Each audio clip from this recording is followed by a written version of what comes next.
Hi friends, இன்றைக்கி வீடியோவில் பார்க்க போகிறது வந்து ஒரு ஹெல்த்தியான ரெசிபி தான். நம்ம சேனலில் ஒரு வாரத்துக்கு ஸ்நாக்ஸ் ரெசிபி தான் வந்து போயிட்டுருக்கு. அதில் இன்றைக்கி பார்க்குறது வந்து டே 4 தான் வந்து பார்க்க போகிறோம். ரொம்ப ஹெல்த்தியான ரெசிபி. வாங்க எப்படி பண்ணுறதுன்னு சொல்லிவிட்டு வீடியோக்குள்ளே போய் பார்த்துடலாம். இதுக்கு நான் இன்றைக்கி எடுத்துருக்கிறது வந்து ஒரு ஆப்பிள் எடுத்திருக்கேன். நல்லா கழுவிட்டு இந்த மாதிரி ரவுண்ட் ரவுண்டாக கட் பண்ணி எடுத்துக்கலாம். கொஞ்சம் திக்காக இருக்கிற மாதிரி பார்த்து கட் பண்ணிக்கோங்க. இது வந்து சின்ன குழந்தைங்கள்லேருந்து எல்லாருமே வந்து சாப்பிடலாம். ரொம்பவே டேஸ்ட்டு சூப்பராக இருக்கும். இப்போ நடுவில் இருக்க சீடு வந்து இந்த மாதிரி கட் பண்ணி எடுத்துக்கோங்க. அப்படி இல்லைன்னா ஒரு சின்ன மூடி இருந்துச்சுன்னா வச்சுட்டு அமுக்கணும் அப்படின்னாலும் அந்த சீடு வந்து ஈஸியாக எடுத்துடலாம். இப்போ எல்லா ஆப்பிளையுமே வந்து கட் பண்ணி எடுத்தாச்சு. மிக்ஸி ஜாரில் வந்து ஒரு முட்டை உடச்சி சேர்த்துக்கிறேன். முட்டை வந்து உங்களோட விருப்பம்தான். சாப்பிடுவீங்க அப்படின்னா சேர்த்துக்கலாம், அப்படி இல்லைன்னா ஸ்கிப் பண்ணிக்கோங்க.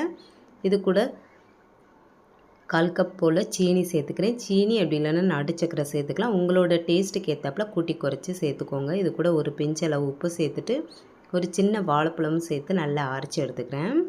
முட்டை சாப்பிட மாட்டீங்க அப்படின்னா வாழைப்பழம் கூட 2 கூட நீங்கள் சேர்த்துக்கலாம். இப்போ ஒரு பவுலில் வந்து 1 கப் போல் கோதுமை மாவு சேர்த்துருக்கேன்.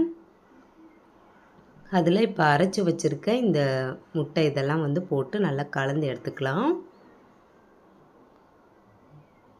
வாழைப்பழம்லாம் சேர்த்துருக்கிறதுனாலேயே நல்லா சாஃப்டாக வரும். இதில் பேக்கிங் பவுடரோ இல்லை சோடா உப்போ எதுவுமே சேர்க்க வேண்டியது இருக்காது. நல்லா சாஃப்டாக வரும். அதே மாதிரி ஊற வைக்கவும் தேவையில்லை. மாவு மிக்ஸ் பண்ணி எடுத்துகிட்டு உடனேயே வந்து ரெடி பண்ணிடலாம். இப்போ கொஞ்சம் கொஞ்சமாக பால் சேர்த்து மாவு வந்து நல்லா தோசை மாவு பதத்துக்கு கரைச்சி எடுத்துக்கலாம். இந்த மாதிரி கட்டிகள் இல்லாமல் நல்லா கலந்து எடுத்துக்கோங்க. இப்போ வந்து ஒரு தோசைக்கல் சூடு பண்ணி வச்சுருக்கேன். அதில் கொஞ்சமாக நெய்யோ பட்டரோ சேர்த்துக்கோங்க. அதில் வந்து இந்த ஆப்பிள் கட் பண்ணி வச்சுருக்கிறத அந்த மாவில் முக்கிட்டு ஃப்ரை பண்ணி எடுத்துக்கலாம். அடுப்பு வந்து மீடியம் ஹீட்லேயே இருக்கட்டும்.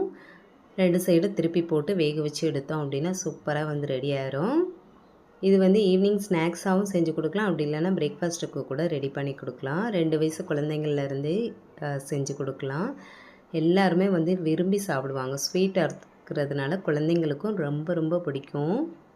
இப்போ வந்து ஒரு பேன் கேக்கை ஊற்றி காட்டுறேன் பாருங்கள். அந்த மாவு ஊற்றிட்டு தேய்ச்சி விட வேணாம், அப்படியே விட்டுருங்க. சைடில் வந்து கொஞ்சமாக நெய்யோ அப்படி இல்லைன்னா பட்டர் சேர்த்துக்கோங்க. மீடியம் ஹீட்லேயே இருக்கட்டும்.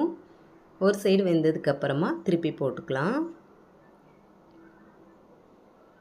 இது வந்து பார்க்குறதுக்கும் நல்லாயிருக்கும், டேஸ்ட்டும் செம்ம சூப்பராக இருக்கும். இது சாப்பிடும்போது கொஞ்சமாக தேன் போட்டுட்டு கூட சாப்பிட்றது கொடுங்க, செம்ம டேஸ்ட்டாக இருக்கும். கண்டிப்பாக ட்ரை பண்ணி பாருங்கள். ரொம்ப ரொம்ப ஈஸியான ஒரு ரெசிபி. ட்ரை பண்ணி பார்த்துட்டு எப்படி இருக்குன்னு சொல்லிவிட்டு மறந்துடாமல் கமெண்ட் பண்ணி சொல்லுங்கள். இந்த வீடியோ பிடிச்சிருந்தால் லைக் பண்ணிக்கோங்க. இதுவரை நம்ம சேனலை சப்ஸ்கிரைப் பண்ணல அப்படின்னா மறந்துடாமல் சப்ஸ்கிரைப் பண்ணி சப்போர்ட் பண்ணுங்கள். நாளைக்கு இன்னொரு ஸ்நாக்ஸ் ரெசிபியில் பார்க்கலாம். Bye friends.